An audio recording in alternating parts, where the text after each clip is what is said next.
എൻ്റെ മോനെ നീ എന്ന് വെച്ചാൽ അവിടെ എനിക്കറിയില്ല. അങ്ങനെയാണ് ഞാൻ എൻ്റെ മക്കൾക്ക് വേണ്ടി, കുടുംബത്തിന് വേണ്ടി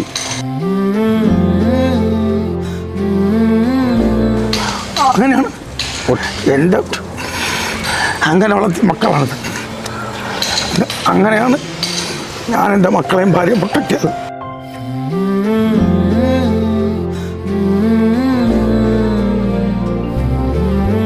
കൂടെ ഒരുപാട് വേറെയൊക്കെ ഉണ്ട്. ഇപ്പം ഞാൻ അവരോട് ഇല്ല. അവരോട് ഇല്ല പറഞ്ഞാൽ ഇപ്പോൾ വീട്ടിൽ പോകാറില്ലെന്നോ? ഞാനിപ്പോൾ അവർക്ക് ഇപ്പം എൻ്റെ ആവശ്യമില്ല. അവർ വളർന്നു, അവർ പ്രാപ്തരായി, അവരവരുടെ കാര്യങ്ങൾ നന്നായി നോക്കുന്നു. അപ്പോൾ അതുകൊണ്ട് അതാണ് എൻ്റെ കാരണം.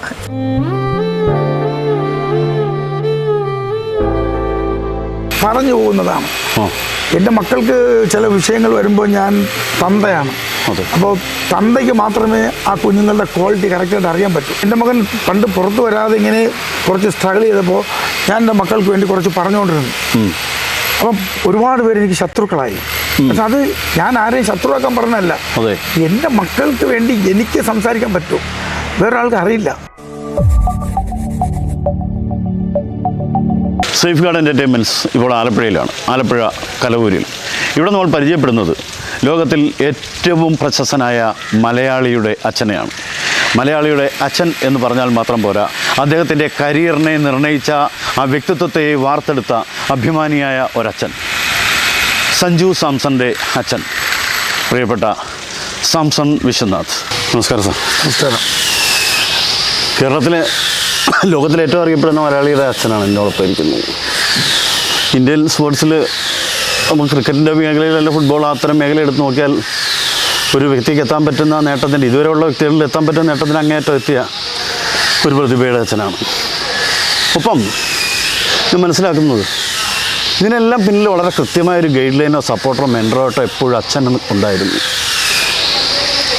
ഞാൻ കഴിഞ്ഞ ഈ വേൾഡ് കപ്പിന് ശേഷം സാർ കൊടുത്തതിലെ ഇൻ്റർവ്യൂവിൻ്റെ താഴെ സാറ് കാര്യങ്ങൾ വിശദമായി പറഞ്ഞിരിക്കുന്നതും അതിന് താഴെ ചില നെഗറ്റീവ് അടിക്കുന്നതും ഞാൻ കണ്ടു ചിലർ. പക്ഷേ എന്നെപ്പോലൊരു സാധാരണ മനുഷ്യനത് മനസ്സിലാക്കിയത് പറയാൻ അർഹതയുള്ള ഒരാളുടെ വാക്കുകളായിരുന്നു അത്, അല്ലേ? പറയാൻ അർഹത പൂർണ്ണമായി ഉണ്ടായിരുന്നു. കാരണം വഴിയിൽ എപ്പോഴും കൂടെ ഉണ്ടായിരുന്നു, അല്ലെങ്കിൽ വഴി തെളിച്ചു കൊടുത്തു, വഴി കാണിച്ചു കൊടുത്തു, കൃത്യമായ ഗൈഡ് ലൈൻ. സ്വന്തം തൊഴിൽ പോലും VRS എടുത്തിട്ടാണ് വന്നത്, അല്ലേ? ആ ത്യാഗങ്ങളുടെ, പ്രയത്നങ്ങളുടെ എല്ലാം ഫലം കൃത്യമായി കിട്ടി എന്ന് വിശ്വസിക്കുന്നുണ്ടോ? എൻ്റെ മക്കളെ ഞാനൊരു കല്യാണം കഴിച്ചു. ആ കുഞ്ഞിനെ എൻ്റെ ഭാര്യയെ ഞാൻ കൃത്യമായി സംരക്ഷിച്ചു എന്നെൻ്റെ വിശ്വാസം അങ്ങനെയാണ്. അപ്പം ഞാൻ അതിനുശേഷം എനിക്ക് 2 കുട്ടികൾ ജനിച്ചു. അപ്പോൾ ആ കുഞ്ഞുങ്ങളെയും അതേപോലെ സംരക്ഷിക്കാൻ തുടങ്ങി.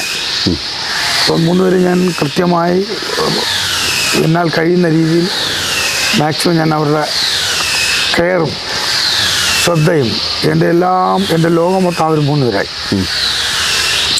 അവർക്ക് വേണ്ടി ഞാൻ ഏതറ്റം വരെയും പോകും. അങ്ങനെയായി എൻ്റെ ലൈഫ്. അതിന് ഏറ്റവും വലിയൊരു ഉദാഹരണം പറഞ്ഞത്, ഞാനൊരു ഓൾ ഇന്ത്യ പോലീസ് ഗെയിംസ് കളിക്കാൻ പോയി സിക്കിമിൽ. അപ്പോൾ കളി കഴിഞ്ഞ് തിരിച്ച് വീട്ടിൽ വന്നപ്പോൾ എൻ്റെ ശ്രീമതി, ഞാൻ ക്വാർട്ടേഴ്സിൽ ബെല്ലടിച്ചു.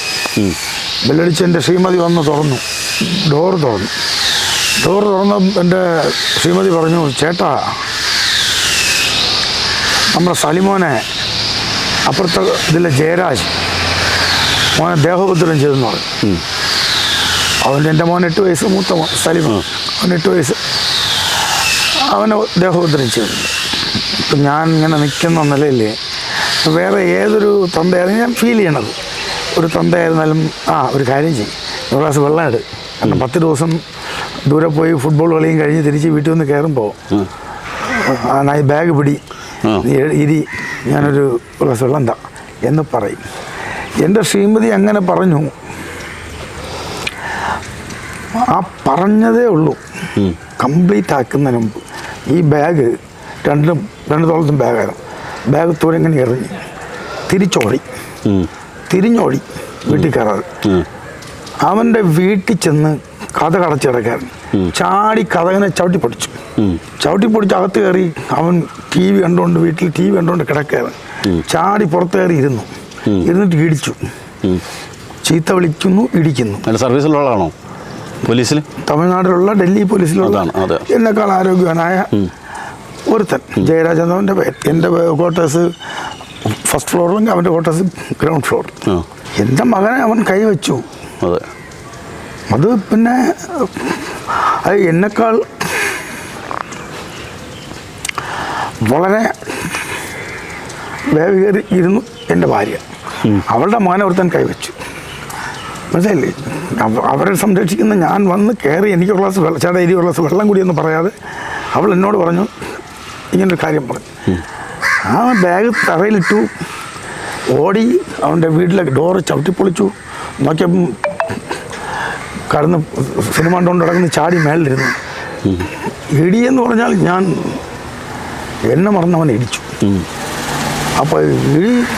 പക്ഷെ വേറൊരുത്തർ പിന്നെയും ചിന്തിക്കും, ഞാൻ അവൻ്റെ വീട് പൊളിച്ച് അവൻ്റെ വീട്ടിൽ കയറുന്നു. ചിലപ്പോൾ അവൻ്റെ ഭാര്യയും മക്കളുണ്ട്, അവരെന്തെങ്കിലും ഞാൻ അവൻ്റെ പുറത്ത് കയറുന്ന ഇടിക്കുന്നു. അവൻ്റെ ഭാര്യയും മക്കളോ ചിലപ്പം വല്ല എന്തെങ്കിലും എടുത്ത് എൻ്റെ തലയ്ക്ക് പറഞ്ഞ് കഴിക്കാം, എന്നെ ഉപദ്രവിക്കാം, എന്നെ കൊല്ലാം. പക്ഷെ ഞാനത് ചിന്തിക്കുന്നു. I don't care. എൻ്റെ കൊച്ചിനെ തൊട്ടോ. ഇടി എന്ന് പറഞ്ഞാൽ ഇടി. അവസാനം ഞാൻ എഴുന്നേറ്റ് അവൻ്റെ ഭാര്യയും എൻ്റെ മോൻ്റെ കൾ 1 വയസ്സെങ്കിലും മൂത്ത അവൻ്റെ മൂത്ത മകൾ, ഇളയ പയ്യൻ എൻ്റെ മക്കളുടെ പ്രായം. അത് ആ 2 കുഞ്ഞു പെണ്ണുങ്ങളും വന്ന് ചേട്ടാ വിട്, അണ്ണാ വിട്, പോട്ടെണ്ണ വിടണമെന്ന് പറഞ്ഞ് ഞാൻ ഒറ്റയടി പിന്നെ വെച്ചു കൊടുത്തിട്ട് പറഞ്ഞു, ഇങ്ങനെ പറഞ്ഞു, എൻ്റെ പയ്യനെ നീ നോക്കിയെന്ന് ചോദിച്ചാൽ. എന്നിട്ട് ഞാൻ അവനോട് പറഞ്ഞു, ഒരു 10-20 കുട്ടികളെ കൊണ്ട് ഞാൻ ഡൽഹിയിൽ നടക്കുമായിരുന്നു. അവിടെ എൻ്റെ കോളനിയിലുള്ള ഒരു 10-20 മക്കൾ, എൻ്റെ മക്കളുടെ പ്രായമുള്ളവരെയും കൊണ്ട് ഞാൻ എവിടേക്കോ ഗ്രൗണ്ടിൽ ചെന്ന് രാവിലെ 6 മണി മുതൽ 1 മണി വരെ 2 മണി വരെ ആ കുട്ടികളുടെ കൂടെ എല്ലാവരെയും കൂടെ. അപ്പോൾ ഞാൻ അവനോട് പറഞ്ഞ്, നീ ഡ്യൂട്ടിക്ക് പോകും, എനിക്ക് ഡ്യൂട്ടി ഇല്ല. രാവിലെ പ്രാക്ടീസ് കഴിഞ്ഞാൽ വൈകിട്ട് പ്രാക്ടീസ് ഞാൻ ഫ്രീ ആണ്. ഈ ഇടയിൽ ടൈമിൽ നിൻ്റെ മകനെ ഞാൻ കൊണ്ടുവരാറുണ്ട് കളിക്കാൻ, എൻ്റെ മക്കളുടെ കൂടെ. എൻ്റെ മകൻ എൻ്റെ മകൻ്റെ കൂടെ കളിക്കാൻ വരാറുണ്ടെന്ന് പറഞ്ഞു. നീ അവനോട് ചോദിക്കണമെന്ന് പറഞ്ഞ് എൻ്റെ മക്കൾക്കൊരു ജ്യൂസ് വാങ്ങിച്ചു കൊടുക്കുന്നതിന് മുമ്പ് ഞാൻ നിൻ്റെ മകൻ്റെ കയ്യിൽ ജ്യൂസ് കൊടുത്തിട്ടേ ഞാൻ എൻ്റെ മോനോട്, എൻ്റെ മോനെ നീ എന്ന് വെച്ചാൽ അവിടെ എനിക്കറിയില്ല. അങ്ങനെയാണ് ഞാൻ എൻ്റെ മക്കൾക്ക് വേണ്ടി, കുടുംബത്തിന് വേണ്ടി ആറ്റിറ്റ്യൂഡ് ഇപ്പോഴും അത് തന്നെ. അങ്ങനെയാണ് എൻ്റെ അങ്ങനെ വളർത്തിയ മക്കളാണത്. അങ്ങനെയാണ് ഞാൻ എൻ്റെ മക്കളെയും ഭാര്യയും പ്രൊട്ടക്റ്റ് ചെയ്തത്. ആറ്റിറ്റ്യൂഡിൽ വ്യത്യാസമില്ലല്ലോ, ഇപ്പോഴും അവരുടെ പ്രൊട്ടക്ടറായി അവരുടെ മെൻറ്ററായിട്ട് കൂടെ ഉണ്ടല്ലോ. ഇല്ല അല്ലേ? കൂടെ ഒരുപാട് വേറെയൊക്കെ ഉണ്ട്. ഇപ്പം ഞാൻ അവരോട് ഇല്ല. അവരോട് ഇല്ല പറഞ്ഞാൽ ഇപ്പോൾ വീട്ടിൽ പോകാറില്ലെന്നോ? ഞാനിപ്പോൾ എനിക്ക് അവർക്ക് ഇപ്പം എൻ്റെ ആവശ്യമില്ല. അവർ വളർന്നു, അവർ പ്രാപ്തരായി, അവരവരുടെ കാര്യങ്ങൾ നന്നായി നോക്കുന്നു. അപ്പോൾ അതുകൊണ്ട് അതാണ് എൻ്റെ കാര്യം. ഞാനിങ്ങനെയാണ് കുട്ടികളാവും. പിന്നെ 2008 AFCയുടെ ഏഷ്യൻ ഫുട്ബോൾ കോൺഫെഡറേഷൻ്റെ സി ലൈസൻസ് എടുത്തു. അപ്പോൾ അതിനുശേഷം ഫുട്ബോളുണ്ട്. അപ്പോൾ ഞാൻ കുറേ കുട്ടികളുടെ കൂടെ കൂടിയിട്ടുണ്ട് 2008 മുതൽ. അതിൻ്റെ എല്ലാ പിക്ചറും ഇവിടെ ഉണ്ട്. അതായത് അതിനകത്ത് ഒരാൾ ഇന്ത്യ, അണ്ടർ-14 ഇന്ത്യ, ഒരാൾ സന്തോഷ് ട്രോഫി ക്യാപ്റ്റൻ നിജോ ഗിൽബർട്ട്. അണ്ടർ-14 ഇന്ത്യ എന്ന് പറയുന്നത് ബെൻഡോജോ, ഇറാനിലായിരുന്നു കളി. ഇന്ത്യ അണ്ടർ-14 ഇന്ത്യ, ഒരാൾ സന്തോഷ് ട്രോഫി ക്യാപ്റ്റൻ നിജോ ഗിൽബർട്ട്. പിന്നെ ഒരാൾ നമ്മുടെ സർവീസസിൽ 2 പേരുണ്ട്, ജിജോയും റോബിൻസനും, ഗോൾ കീപ്പർ. റോബിൻസൺ അണ്ടർ-14 മുതൽ അണ്ടർ-19 വരെ കേരളത്തിൻ്റെ ഗോൾ കീപ്പറായിരുന്നു. അയാൾ സർവീസസ് കപ്പടിച്ചപ്പോൾ ആ ടീമിനെ മെമ്പർ. ഇപ്പോൾ നാഷണൽ ഗെയിംസിൽ കേരളം കപ്പടിച്ചു, ഗോൾഡ് മെഡൽ അടിച്ചു. അവിടെ ഉണ്ട് 2 പേര് എൻ്റെ കുട്ടികൾ. 10-30 കുട്ടികളെങ്കിലും എല്ലാവരും എൻ്റെ പേര് ലിസ്റ്റുണ്ട്. അതായത് ഏജ് ഗ്രൂപ്പുകളിൽ അണ്ടർ-14 മുതൽ ഒരു അണ്ടർ-14 കേരള സ്റ്റേറ്റ് ക്യാപ്റ്റൻ റോയ് സെബാസ്റ്റ്യൻ. അപ്പോൾ ഇങ്ങനെ എൻ്റെ ലിസ്റ്റ് ഇങ്ങനെ പോവുകയാണ്. കുറേ ഫുട്ബോൾ കുട്ടികൾ, ഇതെല്ലാം ഞാൻ പറഞ്ഞ ഫുട്ബോൾ കുട്ടികളാണ്. അപ്പോൾ ഇന്ത്യ വരെ എത്തിയ കുട്ടികളുണ്ട്. കേരളത്തിൻ്റെ ക്യാപ്റ്റൻ സന്തോഷ് ട്രോഫി ക്യാപ്റ്റനുണ്ട്, അണ്ടർ-14 കേരളത്തിൻ്റെ ക്യാപ്റ്റനുണ്ട്. അപ്പോൾ എനിക്ക് മക്കളെ കൂടെ എൻ്റെ സമയം ചിലവഴിക്കാൻ എനിക്ക് ഭയങ്കര ഒരു ഷോക്കാണ്. ഞാൻ ഇതിനു വേണ്ടി എല്ലാം മറക്കും. അപ്പോൾ എൻ്റെ കൂടെ കൂടുന്ന കൊച്ചു മക്കൾ, ഞാൻ സാറിന് ഫോട്ടോ തരാം, അവരുടെ ഫോട്ടോസൊക്കെ തരാം. ഈ ഫോട്ടോയ്ക്കകത്ത് എൻ്റെ മക്കളുണ്ട്. ഞാൻ ബീച്ചിൽ കൊണ്ടുപോയി ഇവരുടെ സ്റ്റാമിന വർക്കൗട്ട് ചെയ്യിക്കും. അപ്പോൾ എൻ്റെ സലിയും സഞ്ജുവും ഈ ഫോട്ടോയ്ക്കകത്തുണ്ട്. അതുപോലെ ഈ ഇപ്പം പറഞ്ഞ കുട്ടികളൊക്കെ ഈ ഫോട്ടോയ്ക്കകത്തുണ്ട്. പിന്നെ ഒരു കുറേ 10-15 കുട്ടികൾ 10 വയസ്സ് പ്രായത്തിൽ എൻ്റെ കൂടെ കൂടിയതാണ്. ഞാൻ എൻ്റെ മക്കളുടെ കൂടെ മാത്രമല്ല, ഞാൻ എന്നാൽ കഴിയുന്ന രീതിയിൽ എൻ്റെ നാട്ടിലെ കുട്ടികളുടെ കൂടെ ഉണ്ടായിട്ടുണ്ട്. ഞാൻ ഇതൊന്നും ചെയ്തിട്ട് പുറത്ത് സംസാരിക്കാൻ നിൽക്കുന്ന ഒരാളല്ല. അല്ല, ഞാനിപ്പം സമീപകാലത്ത് കേരളത്തിൽ കണ്ട ഏറ്റവും വിജയിയായ ഒരച്ഛനാണ് എൻ്റെ മുമ്പിലിരിക്കുന്നത്. അഭിമാനത്തോടെ സാറ് പലവട്ടം എടുത്തു പറഞ്ഞിട്ടുണ്ട്. അത് നേരത്തെ പറഞ്ഞ പോലെ അർഹമായ അഭിമാനത്തോടെ എടുത്തു പറഞ്ഞിട്ടുണ്ട്. ആ വ്യക്തി ഇപ്പം അത് സാറിൻ്റെ പേഴ്സണൽ മാറ്റർ ആയിരിക്കാം, എങ്കിലും ആ വ്യക്തി എൻ്റെ മുമ്പിൽ കരഞ്ഞപ്പോൾ എനിക്ക് പെട്ടെന്ന് ആ ട്രാക്കിൽ ഞാൻ സൈലൻ്റായിപ്പോയി. ഞാൻ ആദ്യം സംസാരിച്ചിരുന്ന ഒരു വ്യക്തിയിൽ നിന്ന് ഞാൻ പെട്ടെന്ന് സൈലൻ്റായി. കൊച്ചി, ഇനി ഞാൻ ഒരു കാര്യം പറയാം. കൊച്ചി ബ്ലൂ ടൈഗേഴ്സ് നമ്മുടെ കേരളത്തിൻ്റെ, ഞാൻ കണ്ടിരുന്നു ടീമിൻ്റെ കൊച്ചി ബ്ലൂ ടൈഗേഴ്സ്. എനിക്ക് ആരോടും വ്യക്തി വൈരാഗ്യമോ പ്ലാൻഡ് ശത്രുത ഇല്ല. പ്ലാൻ ചെയ്ത് അങ്ങനെയല്ല, കാണുന്ന നേരം പറഞ്ഞു പോകുന്നതാണ്. എൻ്റെ മക്കൾക്ക് ചില വിഷയങ്ങൾ വരുമ്പോൾ ഞാൻ തന്തയാണ്.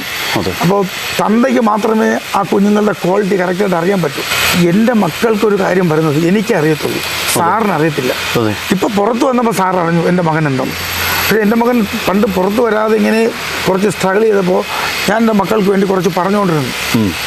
അപ്പം ഒരുപാട് പേര് എനിക്ക് ശത്രുക്കളായി. പക്ഷെ അത് ഞാൻ ആരെയും ശത്രുവാക്കാൻ പറഞ്ഞല്ല, എൻ്റെ മക്കൾക്ക് വേണ്ടി എനിക്ക് സംസാരിക്കാൻ പറ്റും, വേറൊരാൾക്ക് അറിയില്ല. എൻ്റെ മക്കളെക്കുറിച്ച് എനിക്കറിയത്തുള്ളൂ. അതുകൊണ്ട് ഞാൻ ഒരുപാട് എൻ്റെ മക്കളുടെ കാര്യത്തിന് വേണ്ടി ഒരുപാട് പേരോട് പിന്നെ യാചിച്ചുകൊണ്ടിരുന്നു. പിന്നെ എന്താ പറയുക, ഫൈറ്റ് ചെയ്തെന്ന് വെച്ചാൽ നോക്കില്ല, അവരോടൊക്കെ റിക്വസ്റ്റ് ചെയ്യാനേ പറ്റും. എൻ്റെ മകൻ ഇങ്ങനെയാണ് സാറേ, എൻ്റെ മകൻ ഇങ്ങനെയാണ് സാറേ, അവനൊന്ന് ഉപയോഗിക്കും സാറേ, അവനൊന്ന് ഉപയോഗിക്കും സാറേ എന്ന് റിക്വസ്റ്റ് ചെയ്യാനേ പറ്റൂ.